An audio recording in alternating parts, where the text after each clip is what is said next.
My name is Samantha Brooks.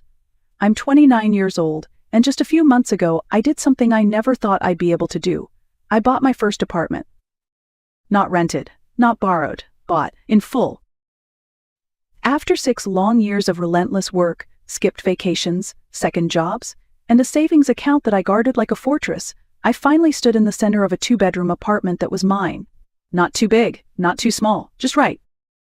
That moment, the one where I held the keys in my hand and closed the front door behind me, wasn't just about real estate. It was about freedom.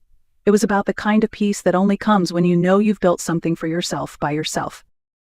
The journey here wasn't glamorous. 2 years ago, I got promoted at my job in marketing, something I hadn't seen coming at all. My boss called me into his office, and for a split second, I thought I was getting fired. Instead, he offered me a new title, a higher salary, and a level of trust I had never received before. From that day forward, I lived like a monk. No vacations, no dinners out, no splurging. Every dollar I earned went straight into my savings. But it wasn't just my salary that made this possible. A year ago, my grandmother Margaret passed away. She was my mom's mother, the only consistent figure in my life for as long as I could remember. She left me $150,000 in her will. That money, combined with what I had saved on my own, was enough to make the dream happen. I didn't need a mortgage. The realtor looked stunned when I said I wanted to pay in full. She actually paused with the pen in her hand, blinking twice to make sure she heard me right. When I signed those papers, I felt like I was finally stepping into a life that belonged to me. The first thing I did after getting the keys was take 1,000 photos. The place still smelled like fresh paint and new carpet. I posted a few shots on social media, nothing flashy, just a dream come true caption, and my friends responded with so much love. "Living the dream," they said. "When's the housewarming? You deserve this." I smiled at every message. It felt good to have people who were genuinely happy for me. And then my phone rang. I saw the name on the screen and my stomach dropped. Dad!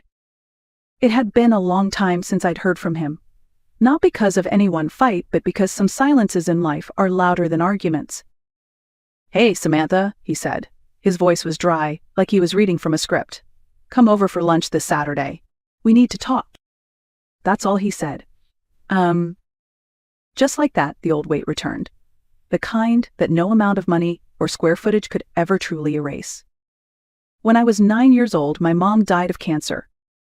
She had been sick for a long time, but no amount of preparation can soften the loss of your mother. She was warmth, structure, laughter. And when she was gone, the silence left behind didn't just settle, it swallowed. My dad didn't stay single for long. Within a year, he married a woman named Linda, and shortly after that, they had a daughter, Emily. That was when I stopped existing in my own home. Linda wasn't outright cruel, not in the beginning. But there was something in the way she looked at me, like I was a reminder of a life she didn't want in her new home. She never said it directly, but her actions screamed it louder than words ever could. She brought new rules into the house, ones that seemed to apply only to me. "Samantha, keep your voice down. Samantha, no guests after 5. Samantha, don't leave your things in the living room." Meanwhile, Emily could blast cartoons on the TV, host sleepovers in the middle of the week, and leave her toys all over the kitchen counter without anyone saying a word. I was scolded for things she was praised for. Every time I spoke up, I was told I was being difficult. It was like I had become a ghost in my own childhood. And my dad changed too, or maybe he didn't change, maybe he just stopped pretending. He was completely absorbed in his new family. Where he once read me bedtime stories and helped with school projects, he now seemed too tired, too distracted, or too busy. The worst part was how Emily treated me. She was younger than me by 7 years, but she learned quickly how to push my buttons and how to make it look like I was the problem. She would hide my homework, accidentally spill juice on my clothes, and cry on cue whenever she got caught. Somehow, I was always the one who got blamed. "Stop upsetting your sister," Dad would say with a glare. "She's only a child," Linda would chime in, arms crossed like a judge waiting to deliver a sentence. Thank God for Grandma Margaret. She lived just 15 minutes away by bike. Her house became my escape, my refuge, my second home. Unlike my father's, her door was always open. She never made me feel like I was too much, too loud, or too needy. With her, I could just exist. Some weekends, my cousins Jake, Emma, and little Max would be there too. We'd build forts, play board games, and laugh until it hurt. There was no favoritism, no passive aggression, no tension. Just family, real family. The day I got my college acceptance letter should have been the happiest of my life, and in some ways it was. But not because my dad congratulated me. He didn't even ask where I got in. It was because it meant I could leave. Leave the house where I had tiptoed around for years. Leave the father who stopped looking me in the eyes. Leave the woman who smiled at me like I was a burden. College was 3 states away. Grandma helped cover what the scholarship didn't. When I hugged her goodbye that summer, she slipped a handwritten note into my bag. "Find the life you deserve," it said, "and never settle for less." I still have that note. College felt like breathing for the first time in years. For once, I wasn't walking on eggshells. I wasn't being compared to someone else, blamed for things I didn't do, or made to feel invisible in my own home. I had space, physical, emotional, mental. I had freedom. I threw myself into my classes, worked part-time at the campus bookstore, and called Grandma Margaret every Sunday. She never missed a call. She'd ask about my professors, my friends, even what I was eating. And at the end of every conversation, she'd say the same thing. "I'm proud of you, Sam. Don't let them make you forget who you are." I tried not to. I really did.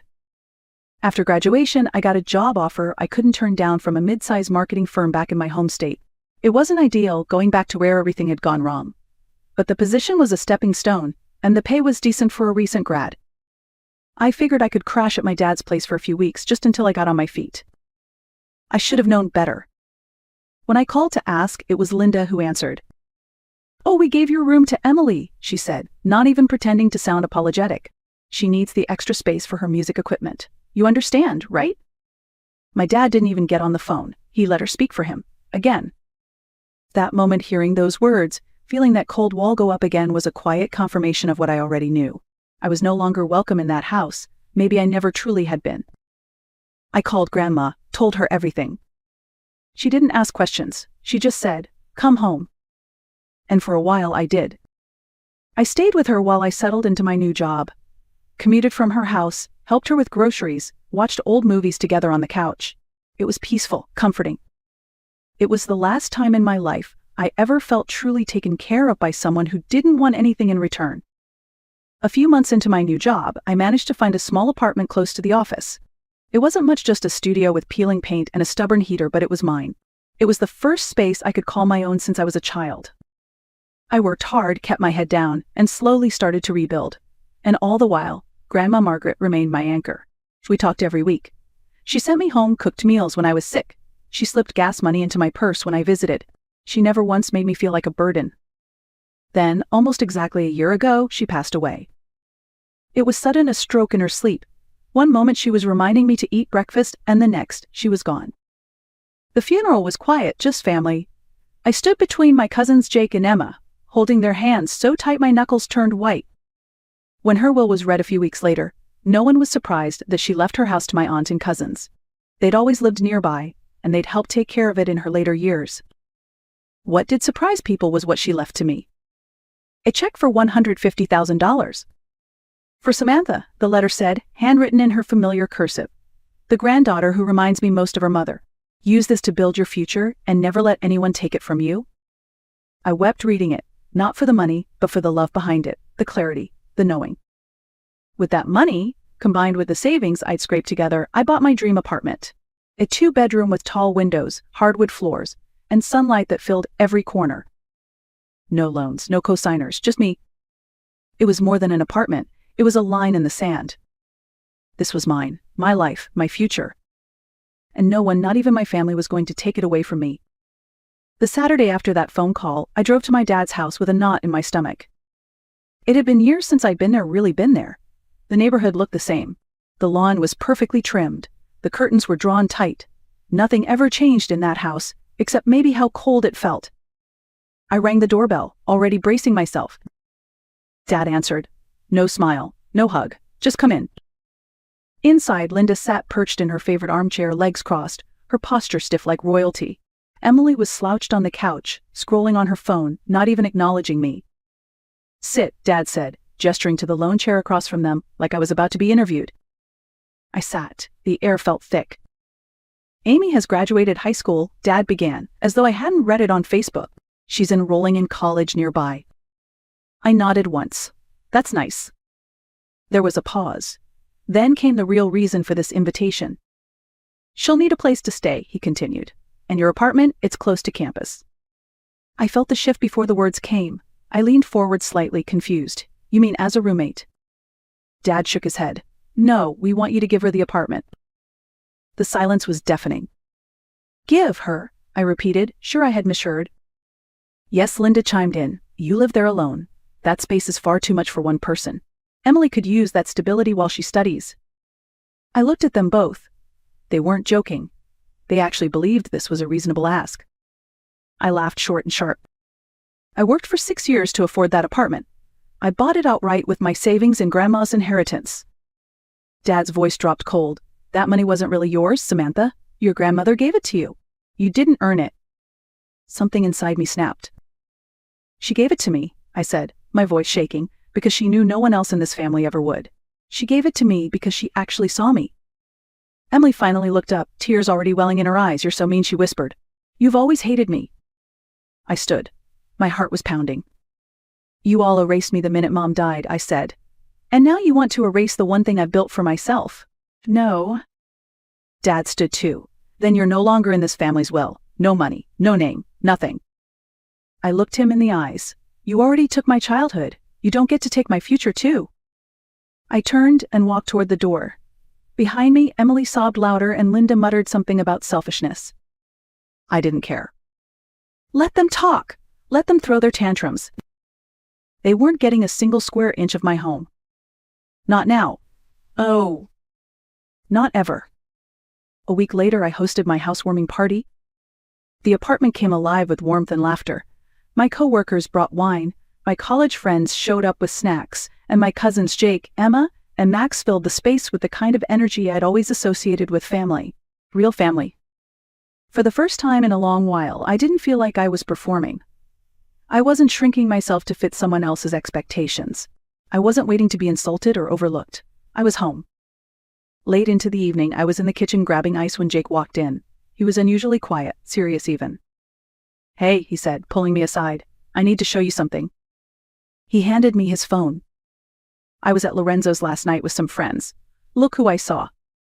My eyes landed on the photo, and my breath caught. Linda. Sitting in a dimly lit booth at the back of the restaurant. Her hand resting on the chest of a man I didn't recognize. They weren't just talking. They were laughing, touching, kissing. Jake swiped through a few more photos. Each one made my skin crawl.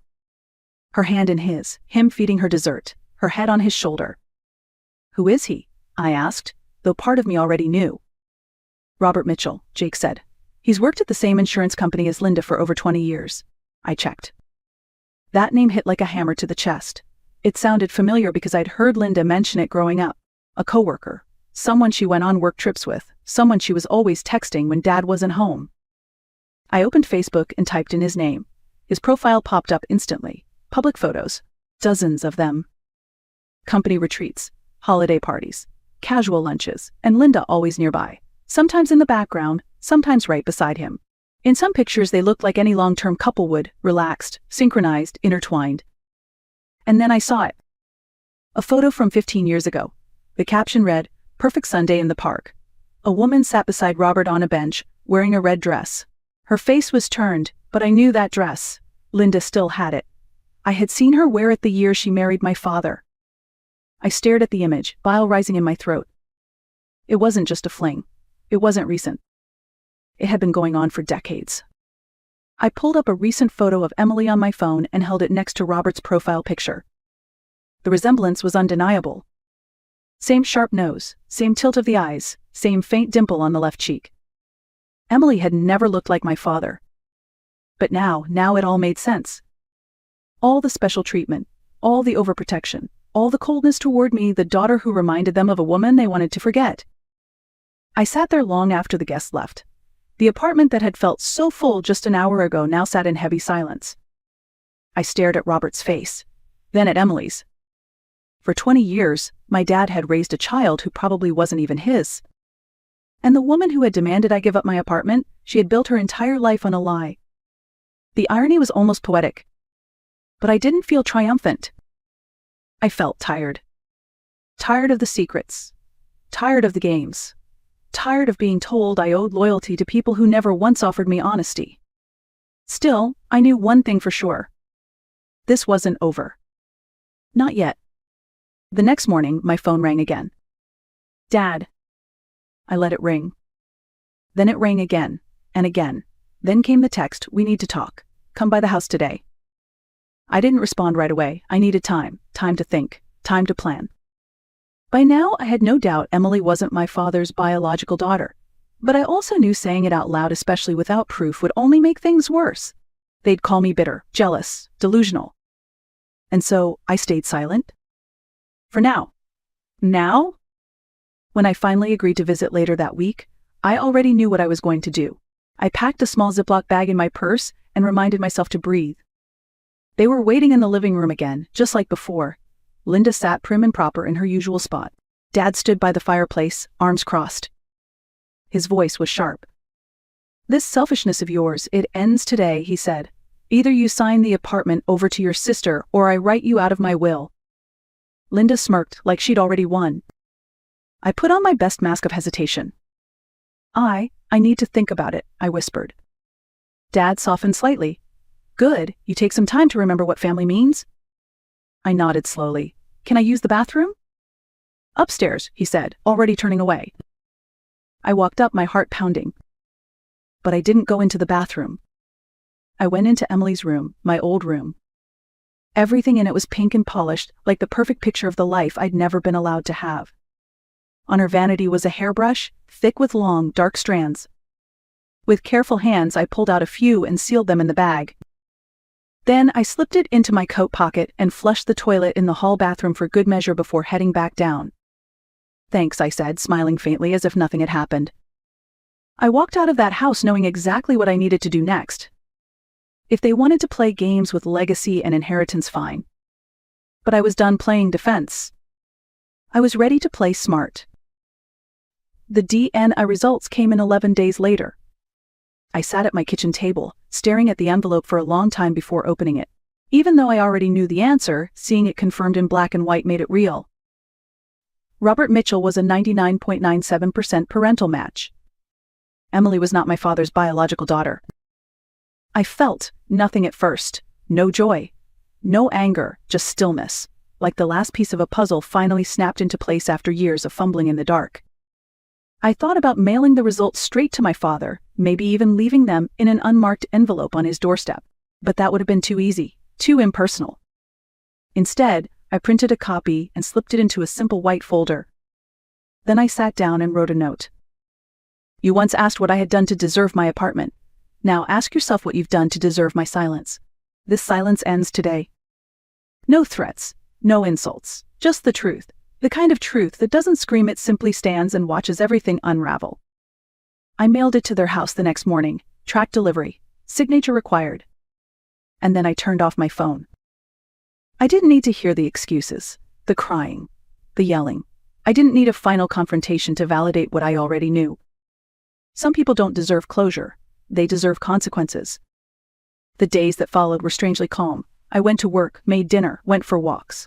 The apartment felt different, lighter, somehow, like I had finally taken back something that had always been mine. One evening, Jake called. "They're spiraling," he said. "Your dad hasn't shown up for work in 2 days. Linda's Facebook is wiped clean. And Emily, she's not speaking to either of them." I said nothing. Just let the silence hang between us like a soft exhale. "Are you okay?" he finally asked. I smiled. "Yeah, I think I really am." A few weeks later, I changed my number, blocked their emails. There was nothing left to say.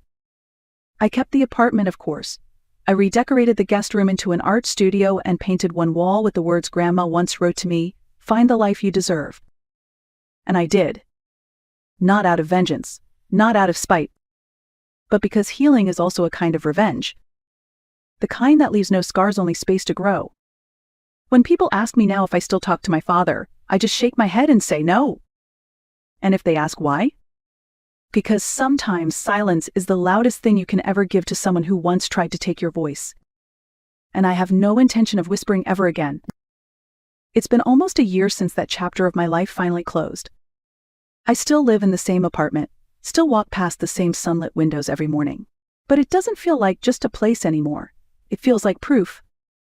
Proof that I didn't need their approval to succeed. Proof that peace doesn't come from keeping the peace, it comes from choosing yourself.